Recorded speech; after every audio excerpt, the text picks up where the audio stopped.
Olá, boa tarde para você que nos acompanha. Seja muito bem-vindo a essa edição. Vamos juntos conferir o que foi notícia nesta semana no Brasil e no mundo. Damos início a essa edição falando sobre saúde. O avanço do coronavírus nos últimos 2 meses e a baixa cobertura vacinal dos países ainda preocupam. Aqui no Brasil, o Ministério da Saúde já divulgou um novo plano de vacinação contra a doença para esse ano. A primeira etapa da campanha começa agora, em fevereiro. Pelo novo cronograma do Ministério da Saúde, a vacinação deste ano contra a Covid-19 com o imunizante bivalente da Pfizer começa em 27 de fevereiro. Esta é uma vacina atualizada em relação aos primeiros imunizantes contra a Covid-19 e protege contra a cepa original do coronavírus e contra as subvariantes da Ômicron. A ideia é fazer o reforço com a bivalente para quem já tem pelo menos 2 doses, ou seja, quem só tomou uma dose vai ter que tomar ainda a segunda dose da primeira versão para estar apto a tomar a bivalente. A pasta anunciou que o reforço vai ser aplicado primeiramente nas pessoas mais expostas aos riscos da doença. Dessa forma, a primeira fase da vacinação inclui idosos com 70 anos ou mais, pessoas que vivem em instituições de longa permanência, imunocomprometidas, comunidades indígenas, ribeirinhas e quilombolas. E na fase 2, pessoas com idades entre 60 e 69 anos. Na terceira fase estão as gestantes e puérperas e na quarta fase os profissionais da saúde. A meta do Ministério da Saúde é vacinar 90% da população-alvo. E ainda falando de saúde, mais da metade das vítimas de tumores no Brasil são de baixa renda e escolaridade. Os dados são do Observatório de Atenção Primária da Imane, organização voltada à prevenção de doenças e promoção da saúde. Das pouco mais de 229 mil pessoas que morreram por neoplasias malignas ou benignas no país em 2020, mais de 126 mil tinham somente 7 anos de estudo, números que representam mais da metade das vítimas. Já 1/5 do total tinham entre 8 a 11 anos de escolaridade, enquanto 10% delas tinham 12 anos ou mais. O levantamento tem como base os dados mais recentes disponíveis no Sistema da Informação sobre Mortalidade do Ministério da Saúde. A análise também mostrou que mais da metade das vítimas são do sexo masculino. Em relação à idade, a incidência é maior entre aqueles que têm mais de 65 anos. Mudando de assunto, foi assinada uma portaria que regulamenta os novos procedimentos do INSS. E uma das principais mudanças é em relação à prova de vida dos segurados. Desde 1º de janeiro, a responsabilidade de comprovar se o beneficiário ainda está vivo é do próprio INSS, que tem aí o prazo de 10 meses desde a data de aniversário do titular. Caso o órgão não consiga fazer a comprovação, o segurado vai ganhar mais 2 meses para realizar a prova. E aí, nesse caso, o titular vai ser notificado pelo aplicativo Meu INSS, por telefone pela central 135 e pelos bancos para se identificar e informar o governo. Mesmo não sendo mais obrigatório para o beneficiário, a não ser depois do cruzamento de dados não revelar nada, a prova de vida pode continuar a ser feita pelo segurado. Basta ele seguir os procedimentos aí tradicionais, indo até uma agência bancária ou fazendo a atualização pelo aplicativo Meu INSS. Entre aposentadorias, pensão por morte e benefícios por invalidez, o órgão pretende confirmar mais de 117 mil beneficiários. E olha, a tragédia da Boate Kiss completou 10 anos recentemente. E o que mais chama a atenção é o fato dos familiares das vítimas da tragédia ainda aguardarem um desfecho judicial para o caso. Depois de 10 anos da tragédia que tirou a vida de 242 pessoas na Boate Kiss, em Santa Maria, no Rio Grande do Sul, ninguém foi responsabilizado. Os sócios da boate, Alessandro Spor e Mauro Hoffman, o vocalista da banda gurizada fandangueira, Marcelo de Jesus dos Santos, e o auxiliar, Luciano Bonilha Leão, foram acusados de homicídio pelo Ministério Público do Estado. Em 2021, eles foram condenados pelo Tribunal do Júri a penas de 18 a 22 anos de prisão. Mas, sob o argumento de descumprimento de regras na formação do conselho de sentença, o Tribunal de Justiça do Estado anulou a condenação e revogou a prisão em agosto do ano passado. O Ministério Público do Rio Grande do Sul recorreu da decisão. Em nota, o Ministério informou que, além dos 4 réus por homicídio, 19 pessoas, entre bombeiros e ex-sócios da boate, foram acusadas por crimes como falsidade ideológica e negligência. Outras 27 pessoas foram denunciadas por falsidade ideológica, porque assinaram um documento alegando morar a menos de 100 metros da boate, o que foi comprovado como mentira. Em 2017, entrou em vigor uma nova lei federal, conhecida como Lei Kiss. O texto estabeleceu normas mais rígidas sobre segurança, prevenção e proteção contra incêndios em estabelecimentos de reunião de público em todo o território nacional. Entre as mudanças na lei está a determinação de que cada estabelecimento tenha lotação máxima na porta de entrada. Outro ponto foi a inclusão de noções de segurança contra incêndio e pânico nos cursos de engenharia e arquitetura. Um absurdo essa história. Bom, agora falamos um pouco sobre economia. O Produto Interno Bruto dos Estados Unidos registrou um crescimento de quase 3% no quarto trimestre de 2022. O resultado da primeira leitura foi divulgado pelo Departamento de Comércio do país. O crescimento de 2,9% do Produto Interno Bruto dos Estados Unidos superou as expectativas do mercado, que projetava um resultado em torno de 2,6%. De acordo com o Departamento do Comércio americano, a alta do PIB no quarto semestre refletiu elevações no investimento em estoques provados, gastos do consumidor, gastos dos governos federais e estaduais, além de investimentos fixos não residenciais. Esses itens foram compensados parcialmente pelas reduções no investimento fixo residencial e nas exportações. Em todo o ano de 2022, o Produto Interno Bruto dos Estados Unidos registrou um crescimento de 2,1%, mas o avanço foi menor se comparado com o ano anterior, quando a elevação foi de 5,9%. Os dados são resultado da primeira leitura, que é baseada em informações incompletas e estão sujeitos a revisões. O balanço oficial será divulgado no dia 23 de fevereiro. Apesar da lei que criou o serviço de bloqueio de ligações de telemarketing, muita gente ainda recebe chamadas indesejadas. Em 2 anos, 131 procedimentos foram registrados pelo PROCON através do Blocktel. No topo de ligações indesejadas estão as operadoras de telefonia e as instituições financeiras. Em Mato Grosso do Sul, a lei que criou o serviço de bloqueio de ligações de telemarketing está em vigor desde julho de 2009. O cadastro está disponível no site do PROCON MS. E ela veio para ajudar a população, os consumidores que recebem constantemente, em horários inapropriados, ligação de telemarketing. Aquela que te oferece um serviço ou um produto. Então, a legislação veio ajudar bastante a população que quer o bloqueio dessas ligações. O consumidor pode cadastrar até 5 números de telefone. As empresas têm 30 dias para cessar as ligações indesejadas. Caso contrário, será multada. A lei fala em até 400 UFERPs, que dá o equivalente aí por volta de R$ 18.800. Hoje, nós estamos num patamar aí de R$ 9.400, R$ 9.200. E tudo vai influenciar se é reincidente, se não é, o tamanho do prejuízo que o consumidor estava tendo, o tipo de produto, o número de ligações, porque lá no Blocktel você fala que está recebendo 30 ligações por dia. Isso vai ser relevado na hora de fazer a pena. Uma alteração na lei, em agosto do ano passado, permitiu o bloqueio das ligações feitas por robôs. Com isso, o número de procedimentos que resultaram em multa aumentou de 50 em 2021 para 81 em 2022. O serviço de bloqueio de telemarketing não se aplica às ligações de cobrança de dívidas.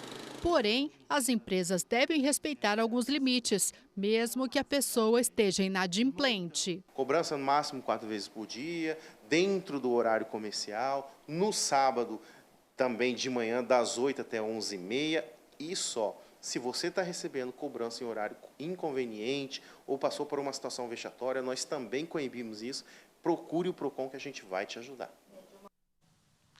E antes do intervalo, falamos sobre o Bioparque do Rio de Janeiro, que teve uma ideia inusitada para refrescar os animais durante o calor carioca.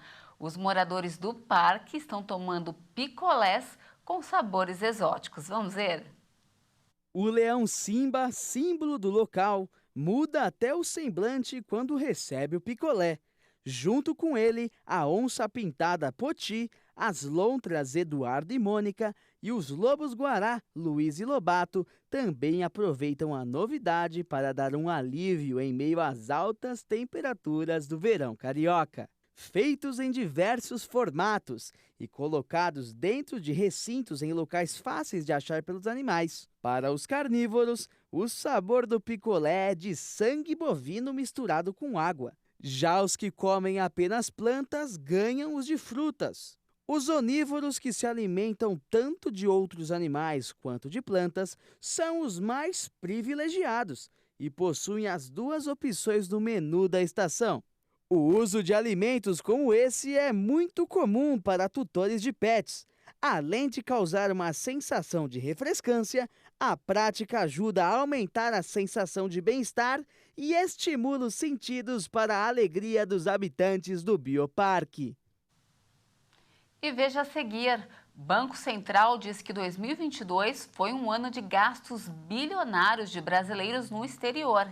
E ainda, introdução alimentar é fundamental para o desenvolvimento de bebês e crianças.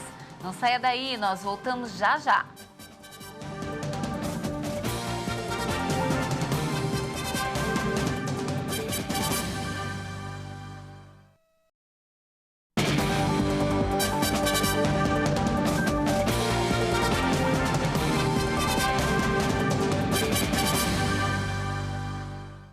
Já estamos de volta e olha, dados divulgados pelo Banco Central mostraram que 2022 foi um ano de gastos bilionários de brasileiros no exterior. Por outro lado, também foi um ano de intenso investimento estrangeiro em nosso território, o maior em 10 anos.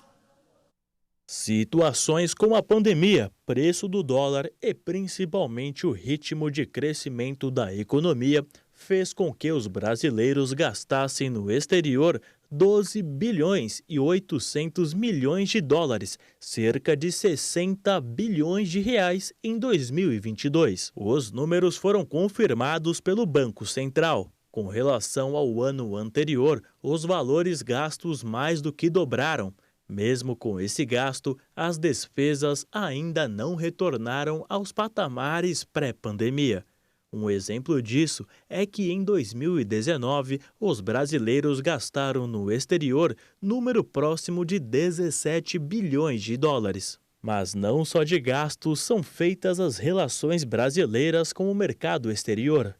Isso porque também no ano passado, os investimentos estrangeiros diretos na economia brasileira totalizaram mais de 90 bilhões de dólares, cerca de 455 bilhões de reais. Esse é o maior patamar para um ano desde 2012, quando foram injetados 92 bilhões de dólares. A entrada de investimentos no país está relacionada diretamente com o crescimento do Produto Interno Bruto. O resultado em transações correntes, um dos principais indicadores sobre o setor externo do país, é formado por balança comercial, ou seja, o comércio de produtos entre o Brasil e outros países, serviços e rendas. Os valores dão um indicativo relevante, já que com o retorno efetivo da economia pós-pandemia, a entrada de dinheiro exterior pode ser produtiva para o Brasil, que depende das demandas internacionais para fortificar a sua economia. A emissão global de dívida sustentável ultrapassou 1 trilhão e 100 bilhões de dólares entre 2021 e o ano passado. O número foi alcançado com os títulos verdes dominando, enquanto os mercados emergentes se recuperam. Foi o que mostrou o relatório do Instituto de Finanças Internacionais. Com empresas e instituições financeiras sob pressão crescente de investidores para melhorar seus pilares ESG, a emissão de títulos para arrecadar dinheiro para projetos sociais ou relacionados ao clima ou vinculados às metas de sustentabilidade é uma opção cada vez mais popular. As vendas de dívida sustentável mais do que dobraram em relação ao ano anterior no primeiro semestre de 2021, para mais de 680 bilhões de dólares, perto do total de 700 bilhões de dólares emitidos durante todo o ano passado. De acordo com o relatório, a mais recente prosperidade de emissões verá o tamanho total do mercado crescer, bem acima dos 3 trilhões de dólares durante este ano. Os títulos verdes, que são usados para financiar projetos relacionados ao clima ou ao meio ambiente, representaram a maior parte de todas as novas emissões, com 35%, lideradas pela Alemanha, China e França.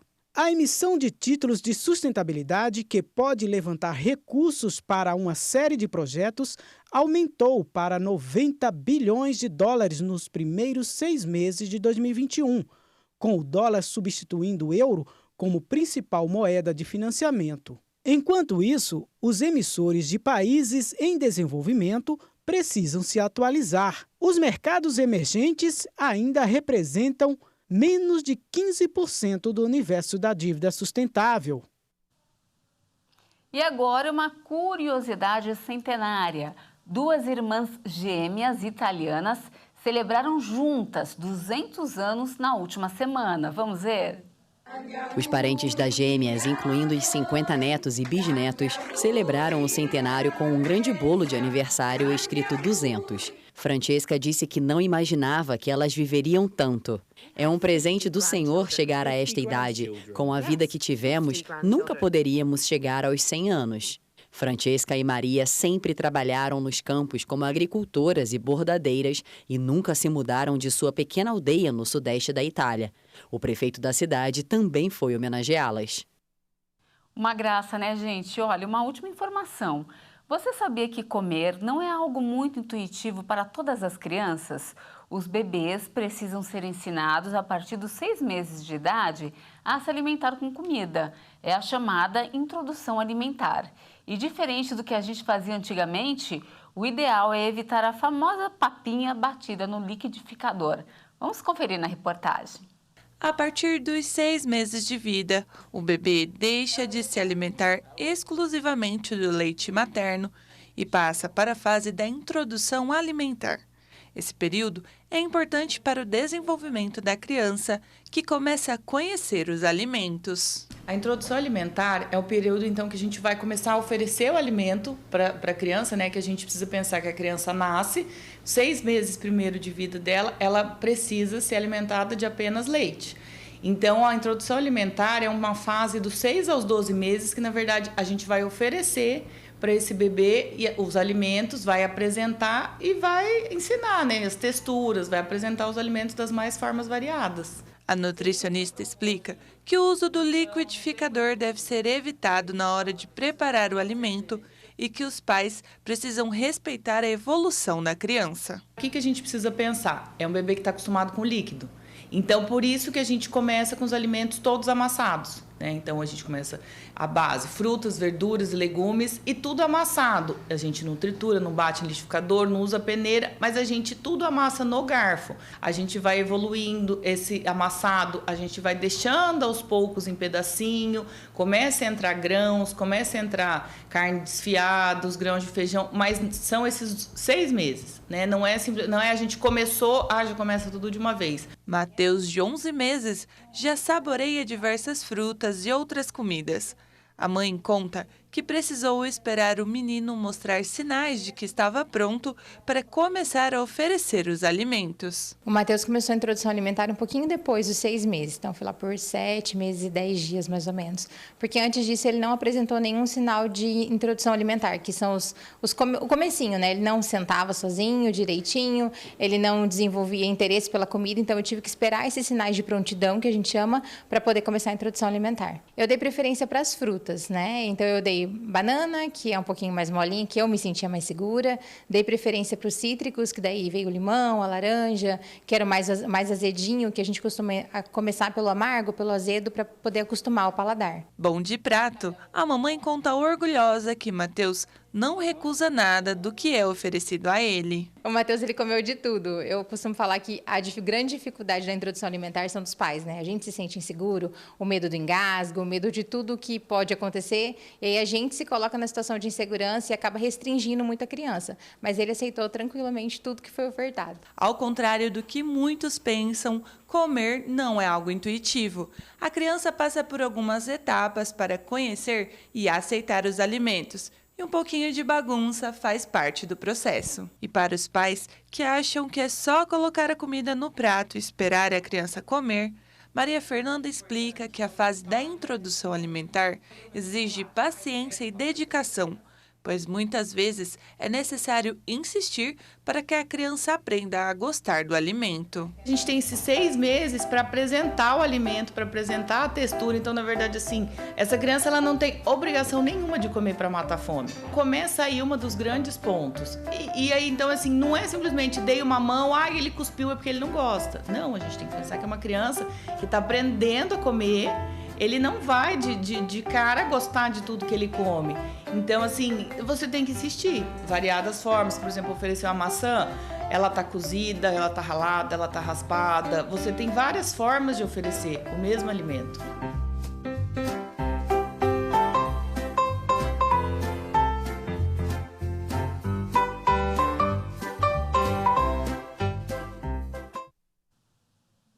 E essa edição fica por aqui. Agradeço demais a sua companhia. Um ótimo fim de semana para você e a gente se vê na segunda. Eu espero você. Até mais.